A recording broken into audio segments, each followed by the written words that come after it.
Okay, so hello and welcome back or to my channel. In this we're going to be talking about gravitation. Okay, well mainly what I'm going to be doing is introducing the concept of big G, okay, which is this gravitational concept, and just trying to get most people out of the idea that G, okay, which a lot of you might know, negative 9.81 meters per second squared. Well, I should say 9.81 meters per second. It's just negative because we assume that upwards is the positive direction, so it accelerates you downwards. So that's why we say it's negative. But it's 9.81 meters per second squared, roughly. Okay, that's G. So I'm going to be trying to get people out of the idea that this is what acts on every planet. This is just what acts on Earth. I'm going to be showing you how this is actually used in. This is the true gravitational value that you use. You can plug it into a formula. I'm going to be introducing that formula in this video, and then together it helps you find the force of attraction between two objects. And there's something really surprising about that force of attraction that I will tell you in the end of the video. That force of attraction is actually something that we refer to in our everyday life. Okay, but I'll save that in the end. Okay, so anyways, gravitation. Okay, so yeah, like I said, most of you familiar with G, which is 9.81 meters per second squared, roughly. Okay, that's the acceleration that us humans feel once we are on Earth.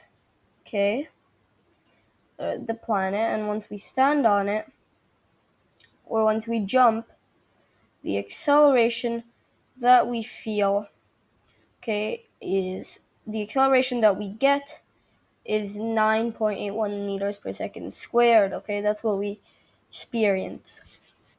Okay, and that's what brings us down. That's what pulls us down. That's speed at which we go down by. That's the acceleration at which we go down by. And every second we add 9.81 meters per second to the speed, and then yeah, that's your speed. Okay, but anyways, so this only applies on the Earth. In other planets, well, actually diving more deep onto this, of course our Earth isn't perfect. It isn't perfectly round, although if you did shrink it to a size of like a cue ball, as Neil deGrasse Tyson said, it would be probably one of the smoothest cue balls ever constructed. But anyways, there's Mount Everest, right? So someone standing on top of that would have a bit more height, and they would be a bit farther away from the center of the earth, okay, than the person on the surface of the earth, okay? And now, note gravitation is the force of attraction that two bodies with mass experience, and the closer they are together, the stronger that attraction is. Someone standing in the surface is closer to the center of the earth, okay, that's center of attraction, okay? Someone standing in the surface will experience more attraction than someone standing on, say, Mount Everest, because, well, they're at a farther height, so they're farther away from the center of the earth, which is the attraction place. Okay, likewise, right here, right, this object is this much away. If there's another object that this far away, of course this object will experience less attraction than this object because it's farther away from this object. Okay, so yeah, you experience less. But then there's also oceans. Okay, so someone at, say, if that's even possible to go to the bottom of the Mariana Trench, someone at the bottom of it, if that's somehow possible, will experience, well, actually, according to this thing called Shell's theorem, if you go inside the Earth, you don't you might expect to experience less gravitational attraction. I mean, more gravitational attraction, sorry. But according to Shell's theorem, you experience actually less gravitational attraction, okay? But maybe that's for another video. But yeah, someone at the bottom would have a different attraction, right? They're different heights. But a rough approximation could be 9.81 meters per second squared, okay? Or 10 meters per second squared. Okay, yeah. So, in different planets there's different things. Okay, if I go into Mars, I'm not going to experience the same force of attraction and experience something different. If I go into the sun, I'm going to experience a far stronger force of attraction because it has a far greater mass and has far greater properties. I'm going to experience definitely a stronger acceleration and a stronger force of attraction. Okay, so that's gonna happen. So right now it might seem like, oh, how can we ever figure this out? How can we ever figure out that acceleration? This gravity and everything, it's just a completely separate number, right? You might be thinking that how is gravity ever related to any of this? I mean, now we're just calling one instant gravity, right? But is there any relation? Is there any constant or so that is maintained? And the answer is yes. That is a gravitational constant, okay? Actually, no, I'm not going to write that out.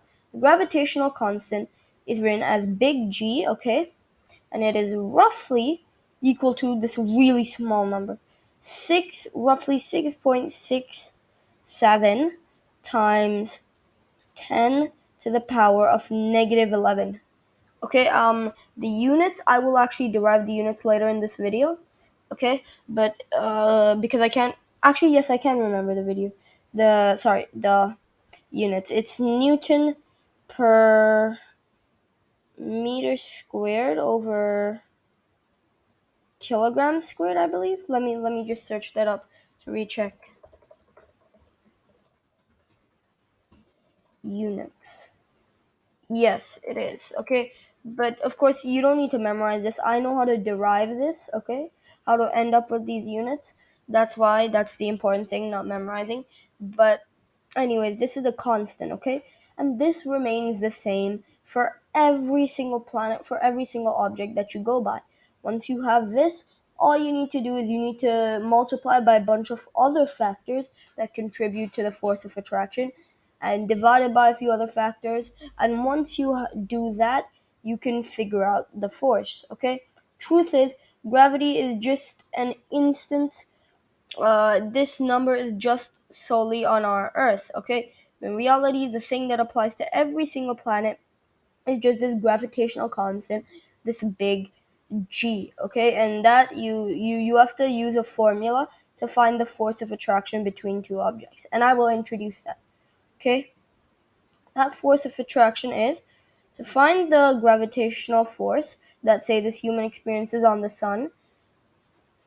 You need to multiply this G, okay, this constant, okay, with these units by the mass of the sun, okay. I'll just say mass of planet by P, okay, and then you need to multiply it by the mass of the planet, and that also needs to be multiplied by the mass of a person. Actually, that has a P, so I'll say mass of human, okay. So P for planet, H for human. Okay, so you need to multiply these, and then you need to divide that by the distance squared, okay? In other words, the force of the gravitational attraction is inversely proportional. Okay, it is inversely proportional to the square of the distance, okay? And it is directly proportional to the multiplication of these masses, to the product of these masses. In simpler words, the force of gravitation increases as these masses get bigger, and it decreases as the distance or as the square of the distance gets bigger. Okay? Because, I mean, if you imagine this getting bigger, tending towards infinity, this whole equation, this thing would tend towards zero. And if you imagine these things getting bigger, this whole equation would tend towards infinity, right? Because numerator, denominator stuff, yeah.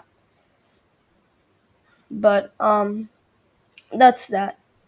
So I hope I didn't confuse you there. So G is just a constant, okay? It's the gravitational constant. It's a universal gravitational constant that you multiply. That's the only thing that stays. And actually, if you multiply all these units, you'll see that you get newtons, okay? That you actually get newtons as an answer, okay? Except 9 point, but you don't get this, okay? So say we want to take an instant. Say we plug in the Earth's mass and then we calculate the force of gravitational attraction for the Earth. Okay, what we're gonna get is some answer. Okay, I haven't memorized that answer, and I don't need to. We're gonna get something, and it's gonna have the units of newtons, which is actually very different to this, right? I mean, when I was doing this, when I was a beginner, uh, I was hoping to get 9.81 meters per second squared, but I didn't. I got an answer in newtons, so that was quite confusing. Okay, but the truth is, here's the thing: this only measures the acceleration. Newtons, okay, is the acceleration, okay, times the kilogram, okay, times if you multiply this by a weight, you get newtons. Okay, so basically what they're saying is you have to remove a mass to get the acceleration. Okay, so what you do is if you remove the mass of the human, okay, and you plug this stuff in, what you are going to get now is your answer is going to be in meters per second squared. Okay, because you're going to remove 1 kilogram, 1 kilogram units, right? And then it's going to get removed, and your answer is going to be in meters per second squared, and you're going to get precisely or roughly 9.81 meters per second squared. Okay, so as you can see, this thing is just a product of the mass of the Earth and the gravitational constant divided by the distance squared. Okay, so this just figures out the acceleration of any body on that planet, okay, for the distance away. Okay, so you might be thinking, what's the relation of? Now ignore that. Okay, say we have our Newton answer. What's the relation of that? Okay, well, the relation of that is once you multiply this by the mass of the human or whatever, what the answer that you get is actually, and here's the interesting part, okay, I think so, is actually the weight of that object, okay? Now, this 50 kg thing that we talk about, you say, oh, I'm 50 kgs, I'm 60 kgs, whatever. Um, that's not actually your weight, that's your mass, okay? So that's a different thing. Your weight is the force that the Earth is, or the force that the planet, in this case, the force that the Earth is pulling down on you, okay? So that's why your weight varies from different planets. Because on different planets, there's different accelerations, and then multiplying that by your mass gives you your different weight. So when you multiply this by the mass of a human, you get its weight, once, aka the force that the Earth is pulling it down with. Okay. Now, if you multiply it by the mass of, say, an orangutan instead, you'll get the weight that the Earth is pulling the orangutan at. You'll get the force that the Earth is pulling the orangutan down at. Okay. So this is what it is. Okay. This is just the weight. Okay. This gives you your weight. Okay. That's really, really interesting, I think. Okay, so that's what it is. This part is just gravity. Okay, so it's just the acceleration. So what you can do is actually you can multiply your mass, okay, which is like your 50 kg or however much you weigh, well, by multiplying it by this, okay, which is what you get once you plug in uh, all of this, the mass of the Earth and then the distance squared from the center of the Earth to its surface. That this is what you get, okay, by plugging this in for the Earth values. And once you multiply this by your mass, then you will get your weight. So that's really interesting. That's really awesome, and that's what it is. Okay. So to summarize, this is simply just a number. This is simply just the acceleration that the Earth, that every body experiences on the Earth. The true constant, or the true thing that underlies every uh, scenario, I guess you could say, is this gravitational constant, just something that you use to multiply, okay, to get the force of gravity. I can, of course, do a more in-depth analysis of this if you'd like, but I want to stay, I don't want to go too deep yet. So that's that, okay? And then this is the formula that allows you to find the force of gravity between two objects, okay, aka the weight that the planet is pulling the object down at, okay, or the weight of the object. Okay, so I hope you're able to learn something new. Just a reminder, there are a lot of great videos on Khan Academy too, so check those out and have a great rest of the day.